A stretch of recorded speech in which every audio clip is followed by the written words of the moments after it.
ভারতে বাড়তে থাকা ইসলামোফোবিয়া ও ঐতিহ্য ধ্বংসের বিষয়ে বিশ্বকে সতর্ক করল পাকিস্তান। একই সঙ্গে ভারতের অযোধ্যায় ঐতিহাসিক বাবরি মসজিদের জায়গায় নির্মিত রাম মন্দিরে পতাকা উত্তোলন নিয়েও কঠোর সমালোচনা করেছে দেশটি। ২৫ নভেম্বর দেশটির পররাষ্ট্র মন্ত্রণালয় এক বিবৃতিতে এই তথ্য প্রকাশ করেছে। ভারতকে নিয়ে বিবৃতিতে আর কি সমালোচনা করল পাকিস্তান, বিস্তারিত জানাচ্ছেন লিমা সায়ন্তী। সম্প্রতি ভারতের বিরুদ্ধে ইসলাম বিদ্বেষ, ধর্মীয় সংখ্যালঘুদের প্রতি বৈষম্য এবং মুসলিম সাংস্কৃতিক ঐতিহ্য ধ্বংসের চেষ্টার বিষয়ে বিশ্ব সম্প্রদায়কে সতর্ক করেছে পাকিস্তান।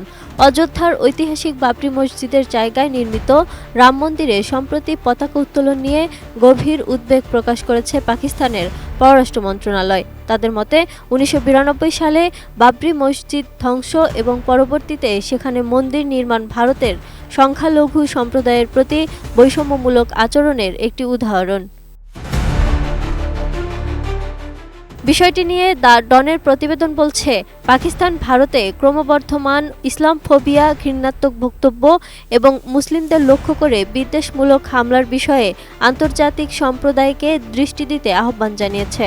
ভারতে সংখ্যাগরিষ্ঠ হিন্দুত্ববাদী মতাদর্শের প্রভাবে মুসলিম সংস্কৃতি ও ধর্মীয় ঐতিহ্যকে মুছে ফেলার সুচিন্তিত প্রচেষ্টা চলছে বলেও অভিযোগ করেছে দেশটি।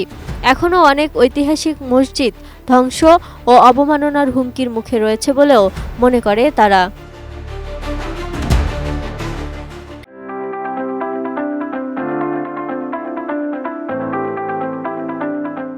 বিবৃতিতে পাকিস্তান পররাষ্ট্র মন্ত্রণালয়ের মুখপাত্র তাহির হুসাইন আদ্রাবি বলেছেন, ভারতীয় মুসলমানরা ক্রমাগত সামাজিক, অর্থনৈতিক ও রাজনৈতিক প্রান্তিকীকরণের শিকার হচ্ছেন।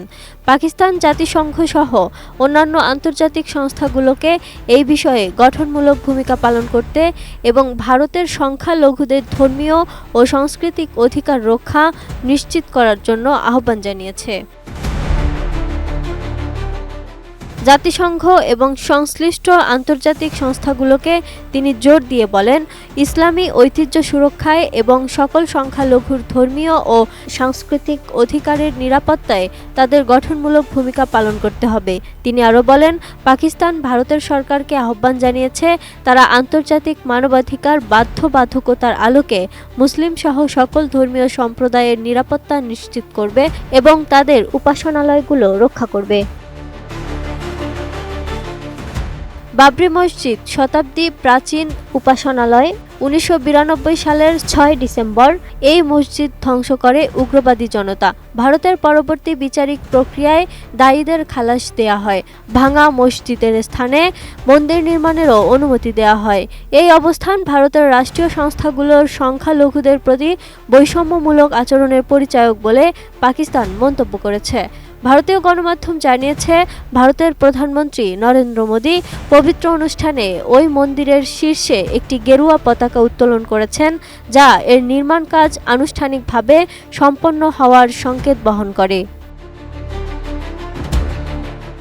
Lima Sayanti, desk report, 18 news.